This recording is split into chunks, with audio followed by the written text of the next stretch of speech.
الحمد لله نحمده ونستعينه ونستغفره ونعوذ بالله من شرور أنفسنا ومن سيئات أعمالنا من يهده الله فلا مضل له ومن يضلل فلا هادي له وأشهد أن لا إله إلا الله وحده لا شريك له وأشهد أن محمدًا عبده ورسوله أما بعد فإن خير الحديث كتاب الله وخير الهدي هدي محمد صلى الله عليه وسلم وشر الأمور محدثاتها وكل محدثة بدعة وكل بدعة ضلالة وكل ضلالة في النار. يا أيها الذين آمنوا اتقوا الله حق تقاته ولا تموتن إلا وأنتم مسلمون.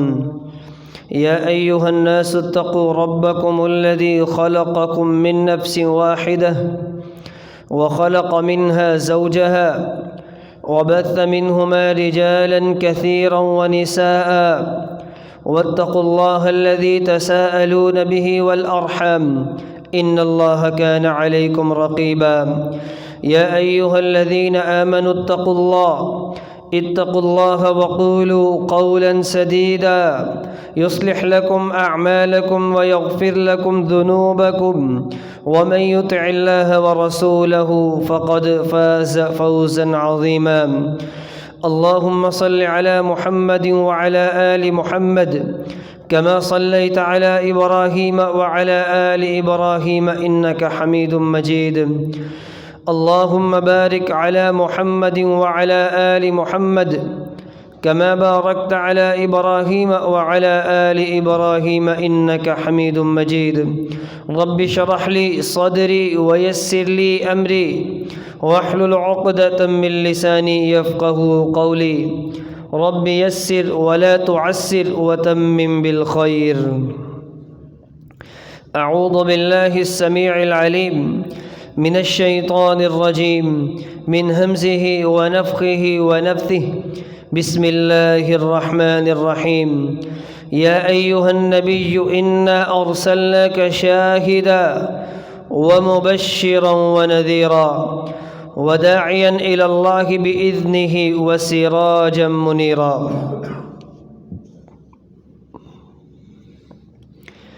ہر قسم کی حمد و ثنا، کبریائی، بڑائی، شہنشاہی، یکتائی اللہ وحدہ لا شریک کے لیے،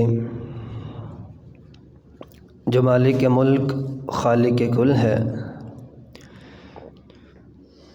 درود و سلام امام الانبیاء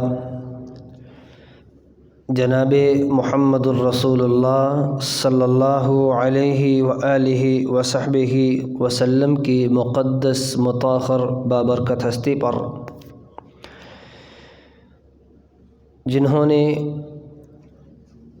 اسلام کی بے مثل و بے مثال دعوت کو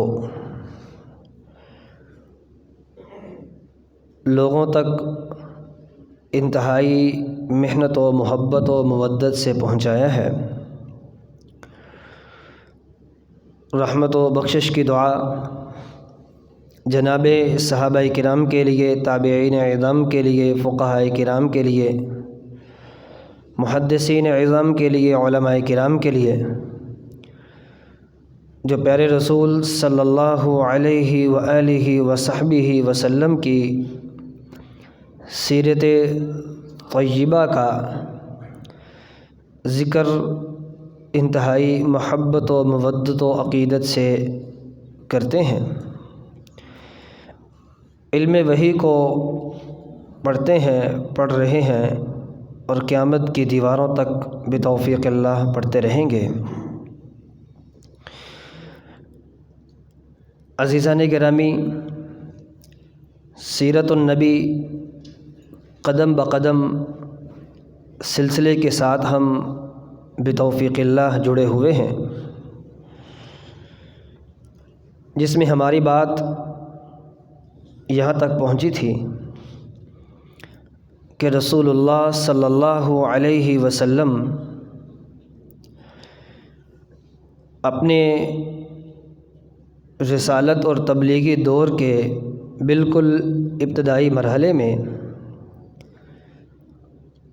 کم و بیش 3 سال تک پوشیدہ دعوت، پھر اپنے رشتہ دار اعز و اقربا کو دعوت،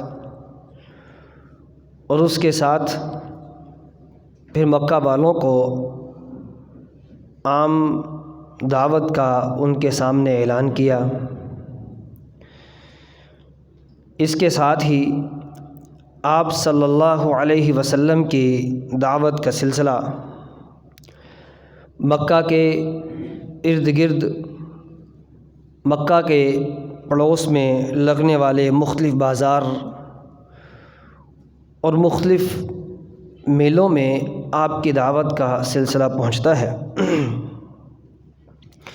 مسند احمد کی روایت ہے، ربیعہ بن عباد رضی اللہ عنہ اپنے قبول اسلام کا واقعہ نقل فرماتے ہیں کہ ذوالمجاز نامی بازار میں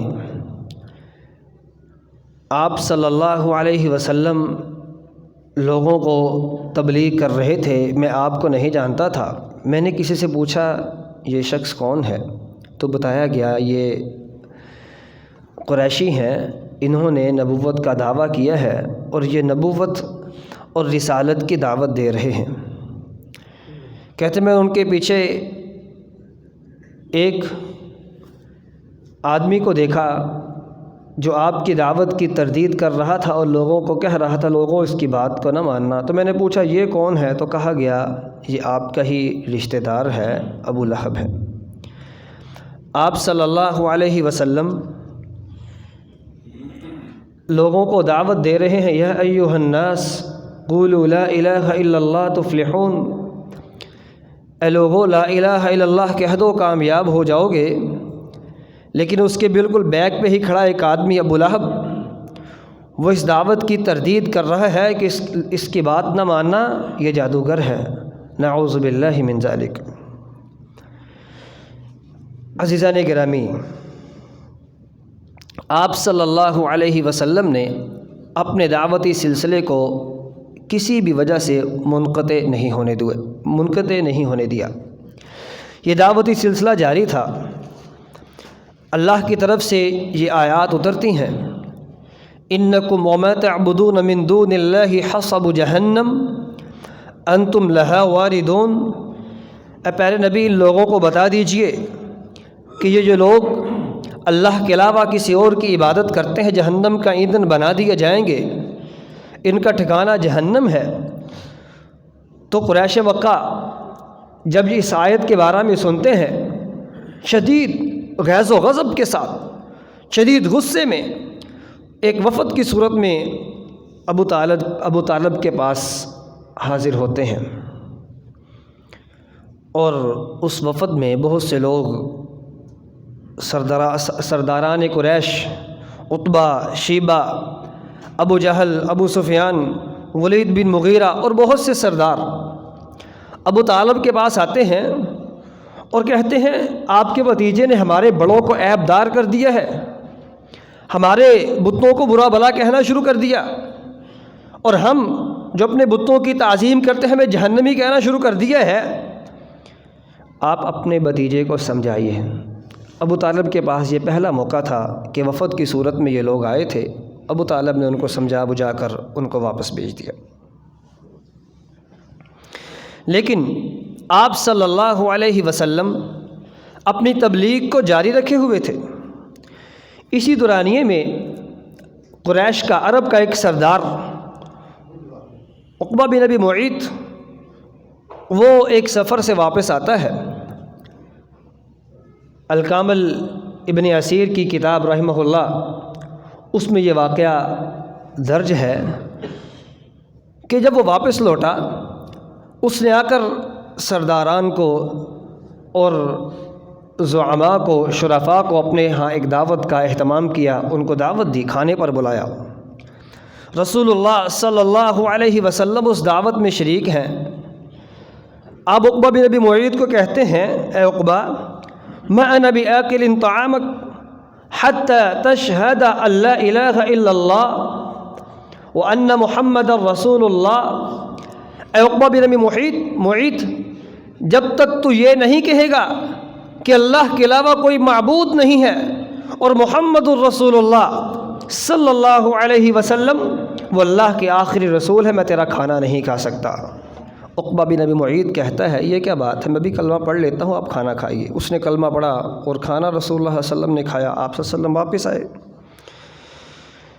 اب عقبہ بن ابی معیط لوگوں کے سامنے کلمہ پڑھتا ہے، قریش کا سردار تھا، لوگوں میں اس کا چرچا ہوا، لوگوں نے باتیں شروع کیں۔ عقبہ بن ابی معیط کا ایک دوست ابی بن خلف جمحی، اس کو بھی پتہ چلا، فوراً عقبہ بن ابی معیط کے پاس پہنچا اور کہا، عقبہ تو نے یہ کیا کیا؟ میرا دوست مجھ سے پوچھے بنا اتنا بڑا ڈیسیژن، اتنا بڑا قدم تو نے کیسے اٹھایا؟ تو کہتا، عقبہ بن ابی معیط آگے سے جواب دیتا ہے، اے میرے دوست، وہاں پر شرفاء کی مجلس تھی، میں کیسے برداشت کرتا، میرا مہمان میرے پاس آئے اور کھانا کھائے بغیر چلے جاتا، میری ناک نہیں رہتی تھی، ناک کٹ جاتی، اس لیے میں نے کلمہ پڑھا، ورنہ کلمہ دل سے نہیں پڑھا۔ تو کہنے لگا، ابی بن خلف کہنے لگا، ٹھیک ہے، آپ کا عذر ہم قبول کر رہے ہیں، لیکن یہ قریش آپ کی بات پر کیسے یقین کریں گے؟ آپ ان کو اس طرح کا رد عمل دیں، قریش کو یقین ہو جائے کہ آپ محمد الرسول اللہ صلی اللہ علیہ وسلم پر ایمان نہیں لاتے۔ عقبہ بن ابی معیط کہتا ہے، ٹھیک ہے، تو بتا، میں اس طرح کا رد عمل دینے کو تیار ہوں۔ اب ابی بن خلف جو اس کا دوست تھا کہنے لگا، آپ جائیں اور نعوذ باللہ من ذالک، آپ صلی اللہ علیہ وسلم کے چہرے پر تھوکنا ہے، استغفر اللہ، آپ کی توہین کرنی ہے، اور پھر اس بات کا یقین دلانا ہے کہ میں اس مسلمان نہیں ہوا، میں بے دین نہیں ہوا۔ عقبہ بن ابی معیط اٹھتا ہے اور اٹھ کر آپ صلی اللہ علیہ وسلم کے پاس پہنچا اس برے ارادے کے ساتھ، تھوک پھینکی، لیکن چاند پر تھوکے کون؟ چاند پر تھوک جائے کیسے؟ رسول اللہ صلی اللہ علیہ وسلم کے سامنے گھٹیا حرکت کی، وہ اللہ جو اپنے رسول صلی اللہ علیہ وسلم کی حفاظت کے لیے عرش پر موجود ہیں، واللہ یعصمک من الناس کا وعدہ لے کر، میرے نبی یہ لوگ جو مرضی کر لیں آپ کو کبھی کوئی تکلیف نہیں پہنچا سکیں گے، میں ہوں نا، میں تیرا رب موجود ہوں۔ اللہ نے اسی تھوک کو اس کے چہرے پر آگ کا گولا لے کر اس کے چہرے پر لگا دیا، اس کا چہرہ جل کر راکھ ہوا، اور اس کے چہرے پر مرتے دم تک اس چہرے کے جلے ہوئے کے نشانات باقی رہے۔ عزیزان گرامی، اس موقع پر رب نے یہ آیات اتاری تھیں، وَيَوْمَ يَعَضُّ الظَّالِمُ عَلَىٰ يَدَيْهِ يَقُولُ يَا لَيْتَنِي اتَّخَذْتُ مَعَ الرَّسُولِ سَبِيلًا یا ویلتا لیتنی لم اتخذ فلانا خلیلا۔ دنیا کی زندگی میں انسان کو ایسے دوست ملتے ہیں جو انسان کو جنت کی طرف لے کے جانے والے راستوں سے ہٹا کر جہنم کے راہی بنا دیتے ہیں، اور جنت کے راستوں سے بھٹکا کر جہنم کا ایندھن بنا دیتے ہیں۔ کل قیامت کا دن ہوگا، یہ وہ لوگ اللہ کے دربار میں پہنچیں گے اور یہ فریاد کریں گے، یا ویلتا لیتنی لم اتخذ فلانا خلیلا، کاش میں اس کو دوست نہ بناتا، میں اس کی بیٹھک میں نہ بیٹھتا، میں اس برے دوست کی مجلس میں نہ بیٹھتا۔ اور رسول اللہ صلی اللہ علیہ وسلم نے اسی برے دوست کی مجلس کو ایک بٹھی کے ساتھ تشبیہ دی تھی اور فرمایا تھا، بٹھی والا انسان کو اس کے پاس بیٹھنے والے کو جلا کر راکھ کر دے گا، اگر نہ بھی راکھ کرے انسان کبھی اطمینان سے نہیں بیٹھ سکتا۔ عزیزان گرامی، یہ اچھا دوست انسان کے لیے خوشبو کی مانند ہوا کرتا ہے۔ انسان خوشبو نہ بھی خریدے لیکن اس کے باوجود اچھے دوست سے کسی نہ کسی طریقے سے خوشبو ضرور آیا کرتی ہے۔ حضرات و محترم، آج ضرورت اس بات کی ہے اپنی محفلوں کو، اپنی مجلسوں کو، اپنے معاملات کو اس طریقے سے ڈیزائن کیا جائے، اس طریقے سے اس کو ترتیب دیا جائے کہ ہماری مجلسیں پاک صاف ہوں، محبت بری ہوں، اور رسول اللہ صلی اللہ علیہ وسلم کے فرامین کی نافرمانی سے بالکل دور ہوں۔ عزیزان گرامی، اسی طرح ابن کثیر رحمہ اللہ اور امام بہقی رحمہ اللہ اپنی کتابوں میں اس واقعے کو لکھتے ہیں۔ مغیرہ بن شعبہ رضی اللہ عنہ بیان کرتے ہیں کہ میں اسلام قبول جب کیا اس کا سبب ابو جہل بنا۔ پوچھا کیسے؟ ابو جہل تو اسلام کا دشمن ہے، وہ کیسے بن گیا؟ آپ کا اسلام لانے کا سبب کیسے بنا؟ مغیرہ بن شعبہ فرماتے ہیں رضی اللہ عنہ کہ ایک دفعہ میں اور ابو جہل، جو زمانہ جاہلیت میں ہماری بڑی گہری دوستی تھی، ہم اکٹھے جا رہے تھے، آپ صلی اللہ علیہ وسلم سے ہماری راہ چلتے ملاقات ہوئی۔ آپ نے ابو جہل کو اسلام کی دعوت دی۔ ابو جہل کہنے لگا اگر آپ کی بات سچی ہوتی ہم ضرور مانتے، لیکن ہم آپ کی بات کو نہیں مانتے۔ ابو جہل نے بات کہی، آپ صلی اللہ علیہ وسلم اپنے راہ پر چلے گئے۔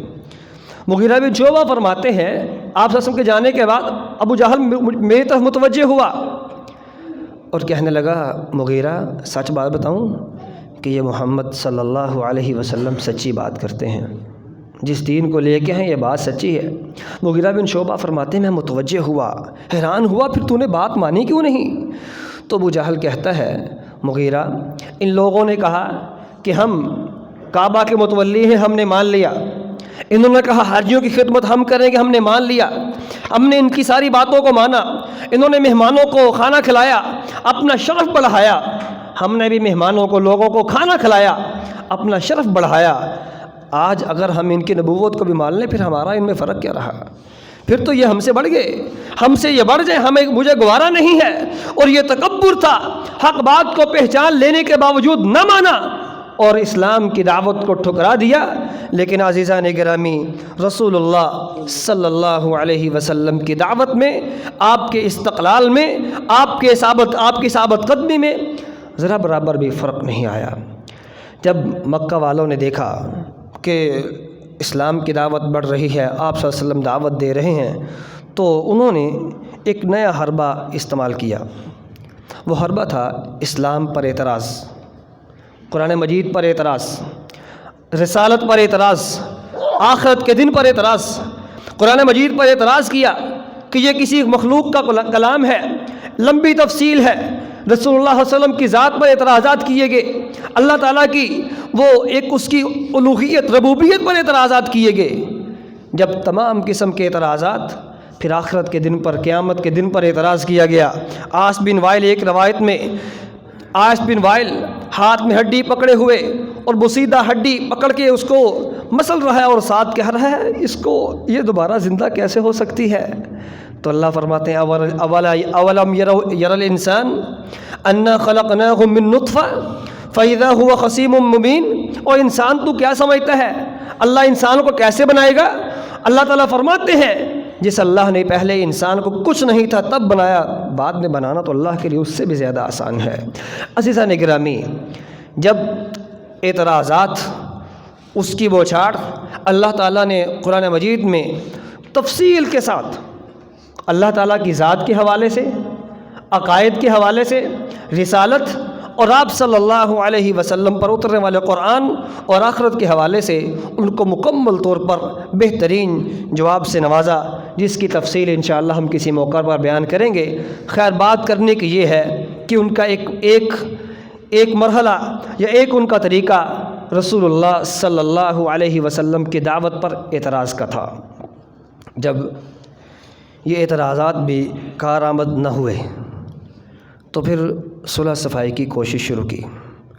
صلح صفائی کی کوشش کے لیے قریش کا ایک وفد ابو طالب کے پاس پھر آتا ہے اور آ کر اپنی گزارشات پیش کرتا ہے۔ ابو طالب سے کہا کہ ہماری وحدت کو پارا پارا کر دیا، میاں بیوی کو لڑا دیا، بھائی بھائی سے لڑا ہوا ہے، ایک بھائی مسلمان ہے دوسرا کافر ہے، وہ ایک دوسرے کو ملتے نہیں ہیں، ہمارا کوئی حل نکالیے۔ تو ابو طالب نے اپنے بیٹے عقیل رضی اللہ عنہ کو بھیجا، جاؤ محمد الرسول اللہ کو بلا کر لاؤ۔ آپ صلی اللہ علیہ وسلم کو بلایا گیا، آپ سے کہا میرے بھتیجے یہ آپ کی قوم کے شرفاء ہیں، زعامہ ہیں، آپ کے بارے میں یہ بات کرنے آئے ہیں۔ پھر ساری ان کی بات ان کو بتائی اور آخر میں کہا میرے بھتیجے مجھ پر رحم کرو، میرے کندھوں میں اتنا بوجھ نہ ڈالو جس کو میں برداشت نہ کر سکوں، اس لیے اپنے آپ میں، اپنی دعوت میں کچھ نرمی اختیار کر لو۔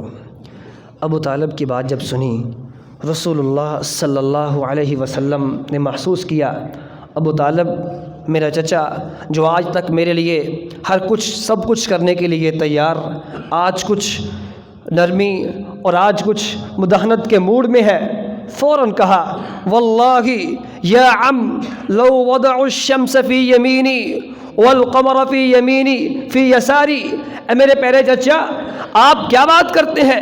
یہ لوگ جو آپ کے پاس آئے ہیں زعماء شرفاء اپنی جگہ پر، ایک ہاتھ میں میرے سورج رکھ دیں، دوسرے ہاتھ میں میرے چاند رکھ دیں، میرے پیارے چچا مجھے اس بات پر ابھاریں کہ میں اپنی دعوت کو چھوڑ دوں؟ میں اپنی زندگی کے آخری دم تک اس دعوت کو نہیں چھوڑ سکتا۔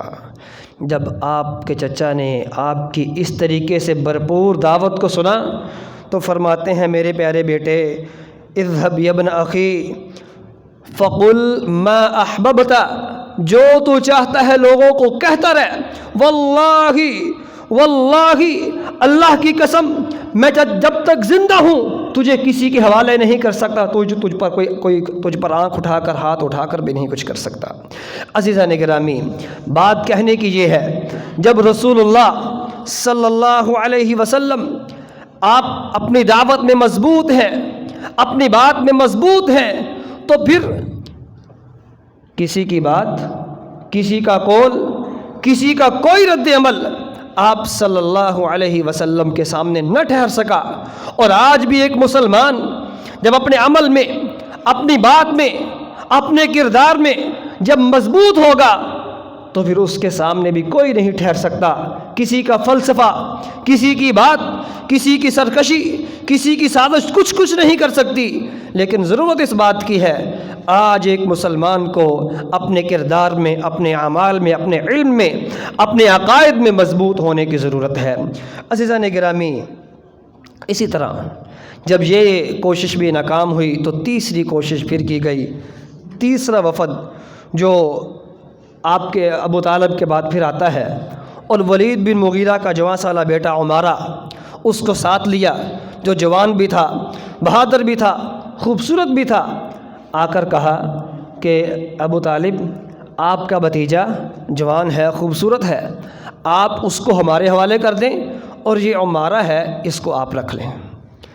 ابو طالب اس حقیر ترین حقارت امیز جو پیشکش تھی اس کو ٹھکراتے اور فرماتے ہیں اور لوگوں تم نے میرے ساتھ انصاف کیا ہے۔ ایک اونٹنی کا بچہ جب اپنے بچے کو گم کر دیتا ہے، اس کے پاس جتنی مرضی اونٹنیوں کو بچے لاتے جاؤ، وہ اس سے کبھی پیار نہیں کرتا۔ میرا بیٹا میرا ہے، تم کیسی مجھے پیشکش کر رہے ہو؟ وہیں سے ان کو واپس کیا اور پھر جب 3 دفعہ وفد قریش کے پاس پہنچا، تینوں دفعہ ہی ناکام لوٹا۔ پھر آخری مرتبہ انہوں نے ایک نئی کوشش کی اور سوچا کیوں نہ ہم محمد الرسول اللہ صلی اللہ علیہ وسلم سے براہ راست ملاقات کریں اور مذاکرات کریں۔ تو حرم مکی میں سب لوگ جمع ہیں اور سوچ رہے ہیں کیسے بات کی جائے، کیا کیا جائے، کس طریقے سے بات کی جائے۔ اس دور میں عرب اپنی عربیت پر، اپنی شاعری پر بڑا مان تھا اور اسی بندے کو ترجیح ملتی جو اپنی بات کرنے میں، بات سمجھانے میں اور سابقے لہقے لگا کر اپنی بات کرنے میں مہارت حاصل کرتا تھا۔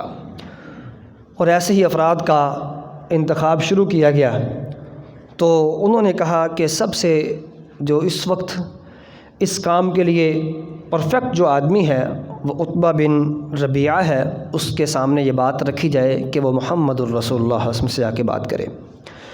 عتبہ بن ربیعہ کو کہا کہ تجھے اختیار ہے، جو بات کرنا چاہے، جو تو طے کر دے گا ہماری طرف سے ہم قبول کرنے کو تیار ہیں۔ عتبہ بن ربیعہ جس کی کنیت ابو الولید ہے، وہ پیارے رسول صلی اللہ علیہ وسلم کے پاس پہنچتا ہے اور کہتا ہے یا محمد صلی اللہ علیہ وسلم، آپ بتائیے آپ بہتر ہیں یا آپ کے بابا عبداللہ بہتر تھے؟ آپ خاموش رہے۔ پھر پوچھا آپ بہتر ہیں یا عبد المطلب بہتر ہیں؟ آپ پھر خاموش رہے۔ پھر پوچھا آپ بہتر ہیں یا ہاشم بہتر ہیں؟ آپ پھر خاموش رہے۔ پھر کہنے لگا اگر آپ سمجھتے ہیں یہ لوگ بہتر ہیں تو پھر ان کے معبودان پہ آپ عیب کیوں لگاتے ہیں؟ ان کے معبودان کو آپ برا بھلا کیوں کہتے ہیں؟ اگر یہ لوگ بہتر نہیں ہیں تو پھر ہمیں بھی بتائیے ہم کیا کریں؟ تو آپ صلی اللہ علیہ وسلم نے فرمایا عتبہ ابو الولید اپنی بات کو جاری رکھو، تم کہنا کیا چاہتے ہو؟ اس نے کہا آپ سے میں بات کرنے آیا ہوں، آپ کے سامنے کچھ تجاویز رکھنا چاہتا ہوں، اس کو سنیے، اس میں جو آپ چاہیں گے ہم کرنے کو تیار۔ اس نے کہا اگر یہ سب کچھ تبلیغ، یہ سب کچھ آپ ایک مشن اور ایک منصب کے تحت نہیں کر رہے، بلکہ اگر اس لیے کر رہے ہیں آپ کو مال چاہیے، دولت چاہیے، بتائیں کتنا چاہیے، ہم آپ کے سامنے قدموں میں بھی لا کر ڈھیر کرتے ہیں۔ اگر آپ کو بادشاہ چاہیے تو ہم آپ کو ایسا بادشاہ بنائیں گے جس کا کوئی جواب نہیں، بلا مقابلہ صدر، بلا مقابلہ سردار۔ اگر آپ یہ سب کچھ اس لیے کرتے ہیں، کسی خاتون سے شادی کرنے کا ارادہ ہے تو ہم اس سے آپ کی شادی کریں گے۔ اگر چوتھی بات یہ ہے، اگر آپ کا کوئی مسئلہ ہے، بیماری ہے، کوئی جن وغیرہ کوئی اس طرح کا کچھ بھی ہے، آپ کا علاج بھی کروائیں گے۔ اب یہاں یہ بات سن کے کچھ اپنے معاملات پر بھی ہمیں غور کرنا ہے۔ نبوت، رسالت یہ ایک ایسا مشن ہے جس میں مادیت کو، جس میں انسان کے ذاتی معاملات کو ضرورت کی حد تک تو دخل ہے، لیکن یہ ایسا مشن ہے جو انبیاء کا مشن، جس کو اللہ نے مشن دیا، اور یہ مشن لوگوں کی اصلاح کے لیے اور لوگوں کے لیے، اس مشن کو جب بھی ان چیزوں کے ساتھ موازنہ کیا جائے گا تو یقین کیجئے اصلاح کبھی نہیں ہو سکتی۔ یہ مشن اللہ اس کے رسول کی بات کو سنانے کا، یہ منبر و محراب کا مشن، یہ منصب، اس کا کسی کے ساتھ اگر جب بھی موازنہ کیا جائے گا، مسلمانوں یاد رکھنا کبھی بھی اصلاح ممکن نہیں ہو سکتی۔ یہ اس کا موازنہ جب انسان کرے گا اس لیے کہ یہ میرے اللہ نے مجھے منصب دیا ہے، اور اس منصب کی قدر ہم اس لیے کرتے ہیں کہ یہ منصب اللہ نے تفویض کیا ہے، تو پھر اس کا حق بھی ادا ہوگا، اس کے فوائد بھی ہوں گے، معاشرے سدھریں گے۔ اور رسول اللہ صلی اللہ علیہ وسلم کے سامنے جب یہ اتنی عجیب قسم کی تجاویز پیش کی گئیں، آپ نے کہا ابو الولید بات کر چکے ہو؟ تو کہا ہاں اپنی بات کو پورا کر چکا۔ آپ صلی اللہ علیہ وسلم نے بسم اللہ الرحمن الرحیم، حامیم سجدہ کو شروع کیا، حامیم تنزیل من الرحمن الرحیم، پڑھتے رہے۔ آپ اس آیت پر پہنچتے ہیں فَإِنْ أَعْرَضُوا فَقُلْ أَنذَرْتُكُمْ مِثْلَ صَاعِقَةِ عَادٍ وَثَمُودَ۔ اے لوگو یاد رکھنا، اگر تم نے اس دین سے اعراض کر لیا، اس دین کے منہ پھیر لیا، تو میں محمد الرسول اللہ صلی اللہ علیہ وسلم تمہیں وہ قوم عاد اور قوم سمود کی طرح کے عذاب کی طرح تمہیں عذاب سے ڈراتا ہوں۔ یاد رکھنا اگر تم نے اس بات کو نہ مانا، اس دینی تعلیمات کو قبول نہ کیا، تو تم پر بھی وہی عذاب آئے گا جو عاد و سمود پر آیا تھا۔ جب اتنی بات سنی تو کہتا ہے یا محمد اسکت، واللہ کچھ نہ بولیے گا، بس کیجئے، بس کیجئے۔ آپ صلی اللہ علیہ وسلم فرماتے ہیں اے ابو الولید، اے سننے والے، آنے والے، میں نے تیری بات کو سنا، تو نے میری بات کو سنا، اب جائیے اپنا کام کیجئے، آپ جانیں آپ کا کام جانیں۔ ابو الولید عتبہ بن ربیعہ وہاں سے اٹھتا ہے اور وہاں پہنچ کر اپنے ساتھیوں کے پاس بیٹھتا ہے، خاموش، مکمل طور پر سکوت طاری ہے۔ لوگ کہتے ہیں ربیعہ، عتبہ بن ربیعہ جس شکل سے گیا تھا وہ شکل لے کے واپس نہیں آیا، جا کے اس نے صرف ایک ہی بات کہی کہ لوگوں میں نے بڑے کاہنوں کی کہانت کو دیکھا، شعراء کی شاعری کو دیکھا، بڑے فصیح لوگوں کی فصاحت کو دیکھا، لیکن جو اس کلام میں مٹھاس تھی، اس کلام میں جو ایک محبت تھی، جو اس کلام میں جو ایک دعوت تھی، میری بات مانو اور محمد الرسول اللہ صلی اللہ علیہ وسلم کو ان کے حال پر چھوڑ دیجئے اور اسی پر بس کر دیجئے اور اپنا کام کرنے دیجئے۔ اسی حوالے سے آخری بات، آپ صلی اللہ علیہ وسلم اپنی دعوت کو جاری رکھے ہوئے ہیں۔ ابو جہل کا چچا ولید بن مغیرہ انتہائی مالدار، لکھنے والوں نے لکھا، سیرت نگار لکھتے ہیں، ایک طرف پورے قریش کا مال، ایک طرف ابو جہل کے چچا ولید بن مغیرہ کا مال برابر تھا۔ اپنے مال سے، اپنی اس سازشی ذہن سے آپ کو تنگ کیا کرتا۔ ایک دن آیا اور آ کر کہنے لگا، اے محمد صلی اللہ علیہ وسلم کچھ قرآن سنائیے۔ آپ نے آیت پڑھی، ان اللہ یأمر بالعدل والاحسان وایتاء ذی القربى وینہی عن الفحشاء والمنکر والبغی۔ اے لوگو، اللہ تمہیں نیکی کا، تمہیں عدل و احسان کا حکم دیتے ہیں۔ یأمر بالفحشاء، ان اللہ یأمر بالعدل والاحسان، احسان کا اور تمہیں عدل کا حکم دیتے ہیں، فحاشی اور تمہیں برائی سے روکتے ہیں۔ تو یہ آیت سننے کے بعد کہا تھا دوبارہ پھر سنائیے۔ آپ نے دوبارہ پھر اس کو آیت سنائی، دوبارہ سنتا رہا اور وہیں سے اٹھ کر چلا گیا اور بنو مخزوم کی مجلس میں جا بیٹھا، قرآن کی عظمت کو بیان کیا۔ بنو مخزوم نے کہا یہ تو ہمارے ہاتھ سے گیا، یہ تو صابی ہو گیا، یہ تو بے دین ہو گیا۔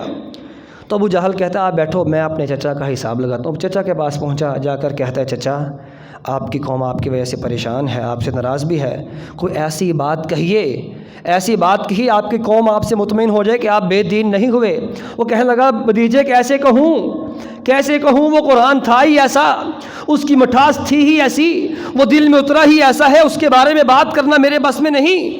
لیکن ابو جہل کہتا رہا حتیٰ کہ پھر ولید بن مغیرہ جو قرآن مجید کے سحر میں، قرآن مجید کے اثر میں ڈوبا ہوا تھا، اپنی زبان سے بولتا ہے ھذا سحر یؤثر یأثر عن غیرہ، یہ تو ایک جادو ہے جس کا اثر تھا۔